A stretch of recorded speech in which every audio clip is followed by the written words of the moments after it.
नमस्कार देवी देवताओं के भक्तों, आज हम भगवान भोलेनाथ की अनंत कृपा की ऐसी कहानियाँ सुनाएंगे जो आपकी मन को छू लेंगी और आपको उनके चरणों में समर्पित कर देंगी।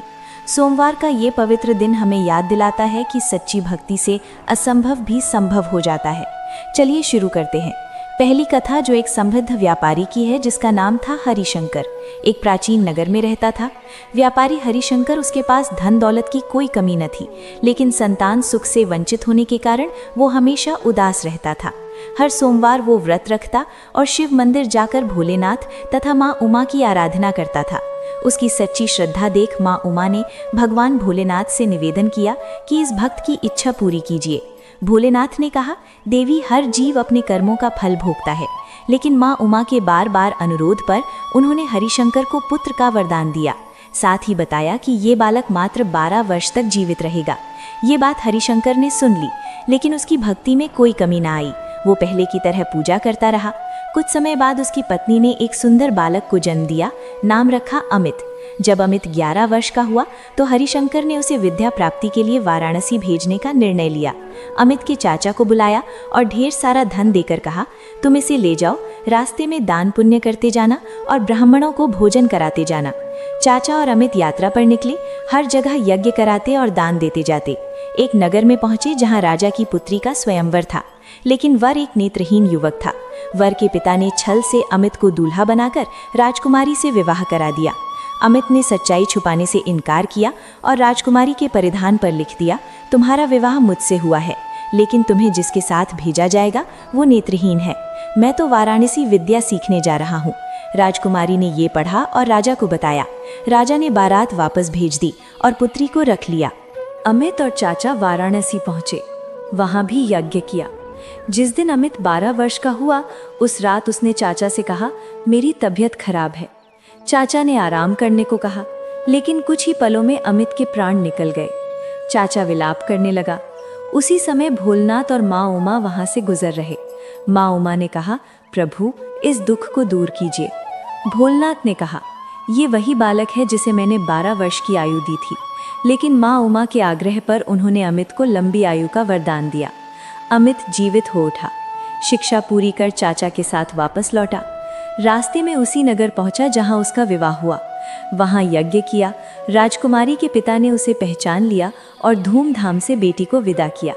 घर पहुंचकर हरिशंकर और पत्नी खुश हुए, जो प्रण कर चुके थे कि अगर पुत्र की मृत्यु सुनी तो प्राण त्याग देंगे।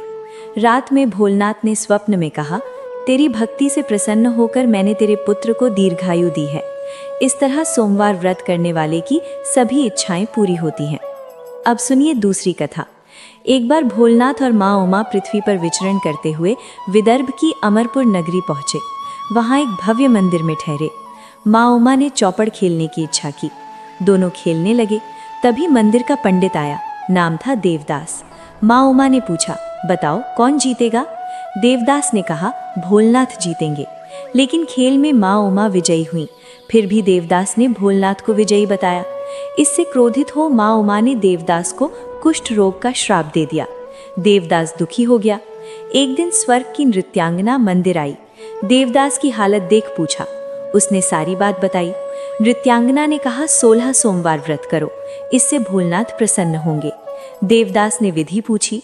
नृत्यांगना ने बताया, सोमवार व्रत रखो, स्वच्छ कपड़े पहनो, शाम को आधा किलो गेहूं का आटा 3 भाग करो, घी, गुड़, दीपक, नैवेद्य, फल, बेलपत्र, जनेऊ, चंदन, अक्षत, पुष्प से भोलेनाथ की पूजा करो। 1 भाग अर्पित करो, बाकी प्रसाद बांटो, खुद ग्रहण करो। 16 सोमवार ऐसे करो।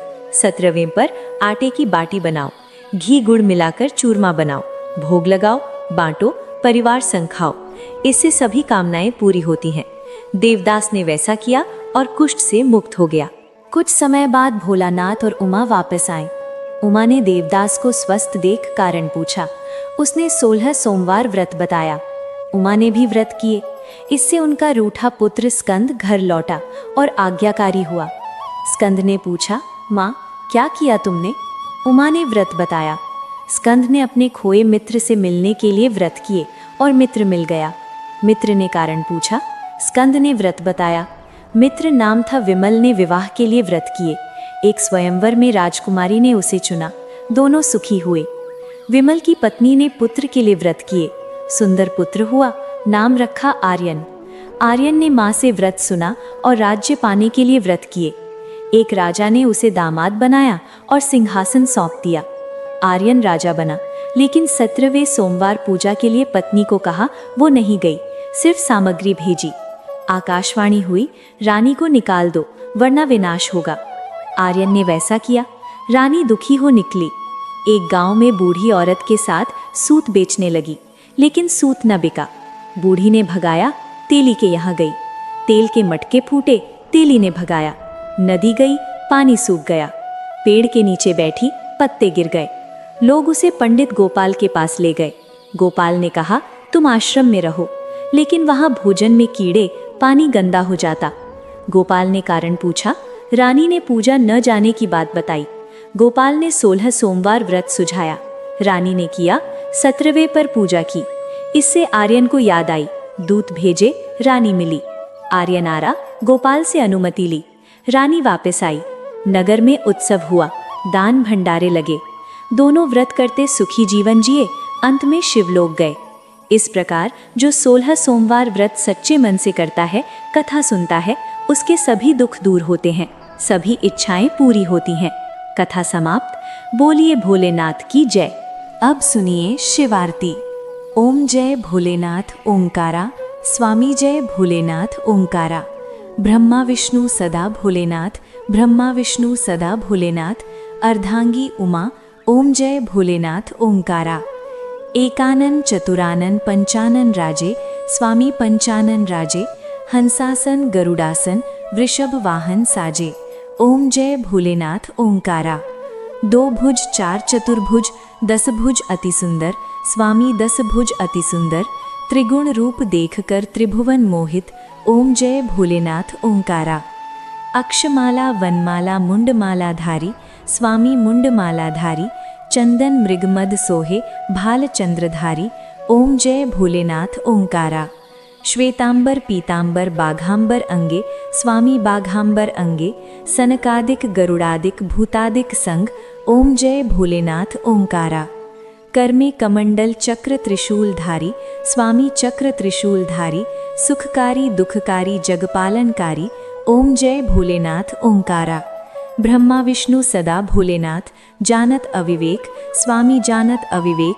प्रणवाक्षर में शोभित ये तीनों एक, ओम जय भोलेनाथ ओंकारा। त्रिगुण स्वामी की आरती जो कोई गाता, स्वामी जो कोई गाता। कहत शिवानंद रटत भोलेनाथ सुख संपदा पाता, ओम जय भोलेनाथ ओंकारा। ओम जय भोलेनाथ ओंकारा, स्वामी जय भोलेनाथ ओंकारा। ब्रह्मा विष्णु सदा भोलेनाथ, अर्धांगी उमा, ओम जय भोलेनाथ ओंकारा।